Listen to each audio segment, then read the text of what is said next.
parler de l'arrestation récente de Sean Diddy Combs, encore connu sous le nom de Puff Daddy. Bien que cette arrestation ait surpris pratiquement tout le monde, elle ne concerne pas juste les charges légales. Il pourrait également y avoir lien avec ses ambitions business, notamment l'envie de Sean Diddy de pouvoir réacheter l'une des 5 chaînes de télé les plus populaires aux États-Unis, mais pas que. Cette arrestation va au-delà de ce dont la presse parle. On parle de tout dans cette vidéo.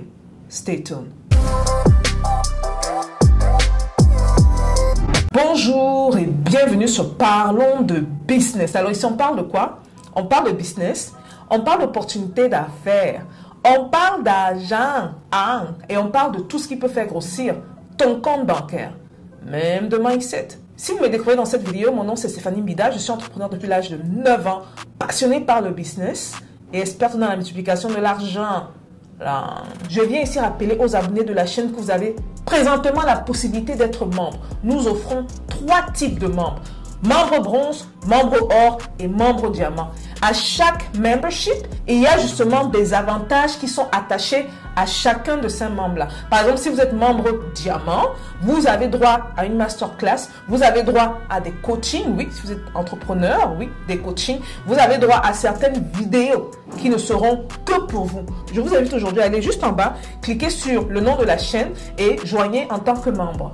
Pour revenir sur Sean Combs, le 16 septembre 2024, il s'est vu arrêté ici même à New York City par des agents fédéraux. Les accusations portées contre lui sont graves et très graves même.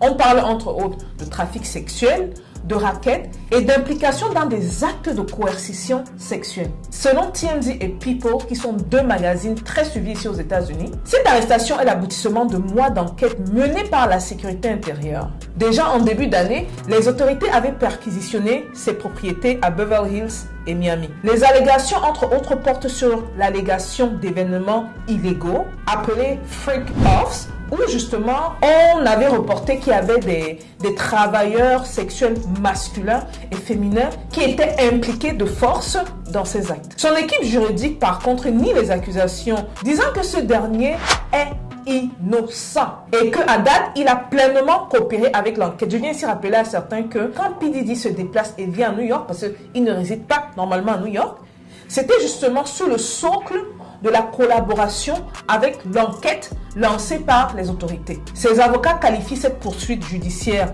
d'injuste et ont hâte justement de passer devant la cour pour justifier son innocence. Mais si on doit regarder de proche, les faits vont contre lui. Je ne sais pas si vous avez vu cette vidéo qui circule sur les réseaux sociaux, mais je vous laisse la regarder.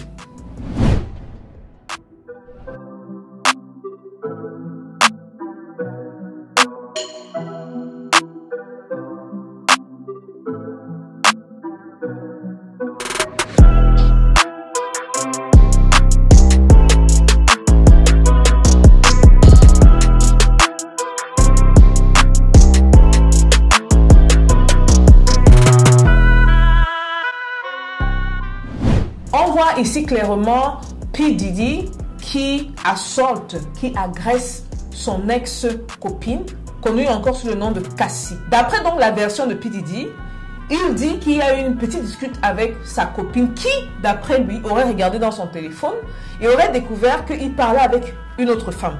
Donc sous le coup de la colère, cette dernière quitte la chambre et s'en va avec ses affaires. On voit clairement après P. Diddy sortir avec sa serviette, récupérer ses affaires et donner des coups à Cassie. La communauté noire américaine est divisée. Beaucoup pensent que ce n'est qu'une répétition de l'histoire, à savoir que les noirs qui deviennent puissants doivent être à tout prix être écartés de l'histoire.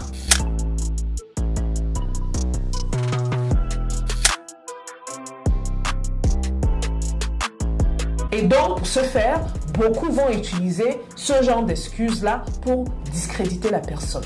Au-delà de tout ce qu'on dit sur les réseaux, je me suis permise d'aller faire ma petite enquête et de pousser mes recherches. Parce que n'oublions pas que, entre autres, ce qui a permis à P. Diddy de valoir un peu plus d'1 milliard de dollars, oui, on vous parle d'un des rois les plus riches sur Terre, ce sont ses activités business. Son implication non seulement dans la musique, dans la fashion, mais également dans l'industrie de l'alcool. Malheureusement, beaucoup de personnes n'ont pas exploité cette piste parce que très souvent, le nerf de la guerre, c'est l'argent. P. Diddy n'est pas seulement une icône de la musique. Ah non, non, non. Il a bâti un véritable empire commercial au cours des 3 dernières décennies. L'un de ses succès les plus remarquables est dans l'industrie des spiritueux, en particulier à travers des partenaires avec Ciroc Vodka et Tequila de Leon. Ces marques ont été des piliers de sa fortune. Il est considéré, comme beaucoup le savent, l'un des entrepreneurs les plus influents aux États-Unis. Mais ce que beaucoup ignorent, c'est que P. Diddy avait également des ambitions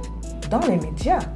Il avait compris comment les choses se passent. Des rumeurs ont circulé cette année selon laquelle Combs était intéressé par le rachat d'une grande entreprise de médias. Bien que cette acquisition n'ait jamais eu lieu, il faut avouer que cette ambition aurait pu faire de lui une cible. N'oubliez pas, contrôler les médias, c'est contrôler également la manière dont les gens pensent. Beaucoup spéculent que beaucoup de figures puissantes de l'industrie n'auraient pas apprécié qu'un entrepreneur noir soit à la tête d'un média aussi puissant. Est-ce que cette arrestation est intimement liée aux affaires? Il est très difficile d'ignorer le timing de ces accusations. Parce que bizarrement, alors que Combs élargissait son portefeuille et voulait faire entrer les médias dans ce dernier, bizarrement, c'est là que ces problèmes ont commencé. Ces accusations risquent de ternir son image et menacent justement de démanteler l'héritage qu'il a construit. Son avocat a suggéré que ces accusations sont un moyen de l'atteindre, de l'abattre, afin de le faire sortir de la course. Mais au-delà de ça, en dehors de ces accusations, s'il est jugé coupable, ça aura un impact direct sur son image. Et n'oubliez jamais ce que Dangote nous a enseigné. Il a toujours dit que l'image et la réputation d'un entrepreneur est la chose la plus importante qu'il a. S'il est condamné, cela peut détruire ses partenariats avec Diageo, l'entreprise derrière Ciroc et Tequila de Leon. La preuve des marques liées à son image prennent déjà leur distance avec l'affaire, craignant ainsi une réaction négative du public. On peut nommer entre autres le House of Takura, Nudie System, Fulaba, qui je vous conseille d'aller regarder, qui est une marque de bijoux qui est détenue par une Africaine victime justement de violences sexuelles. Quelle est donc la suite? P. Diddy est présentement en détention fédérale après que 2 juges aient rejeté sa proposition de caution de 50 millions de dollars. Son procès devrait commencer début octobre 2024. Alors que l'affaire évolue, nous suivons de très près l'impact de cette affaire sur ses business et son image. Voilà donc une partie de l'histoire qu'on ne nous a pas dite. La communauté noire en général ici est divisée. La question que je vous pose, c'est de savoir, c'est ceci, et peut-être même une leçon très importante à tirer derrière. D'un côté, un homme, ce que beaucoup appelleraient ici un alpha male, l'homme dominant, qui utilise justement le pouvoir qu'il a, l'influence qu'il a, pour supposément coucher ou se rapprocher de plusieurs femmes, leur faire subir des violences physiques et qui, dans sa toute puissance, a oublié une réalité pénible. Le fait qu'il soit noir et le fait que malheureusement, quand on veut entrer dans certains milieux ici aux États-Unis, quand on veut défoncer les portes de certaines industries, il faudrait peut-être être un exemple. Selon vous, est-ce que ce par quoi P. Diddy passe, est-ce que c'est fair? Est-ce que c'est juste? Est-ce que c'est injuste? Est-ce qu'on ne devrait pas lui donner une chance? Est-ce qu'il devrait payer pour ce qu'il a fait? Qui est vraiment derrière ces persécutions? Est-ce que la question même que je viens de poser a de l'importance? Est-ce que l'important, ce n'est pas justement de publiciser tout ce qui faisait aux femmes? Ou bien, en tant que Noirs, nous devons protéger l'un des nôtres? Je sens que le débat sera houleux sur ce point. Quant aux nouveaux membres, merci de noter tout ce qui se passe présentement. On va en parler sûrement soit dans une masterclass, soit dans une vidéo privée. Et on va pousser un peu la réflexion par rapport aux réalités du monde des affaires. Mais par rapport à certaines réalités, du fait que ce truc-ci nous poursuit partout où on va. Je vous attends dans les commentaires, les gars. Peace. Why don't I come out with French vanilla? It's that black excellence, baby. I figure I could put it in my vanilla ice cream if I want. I could mix it with a little bit of...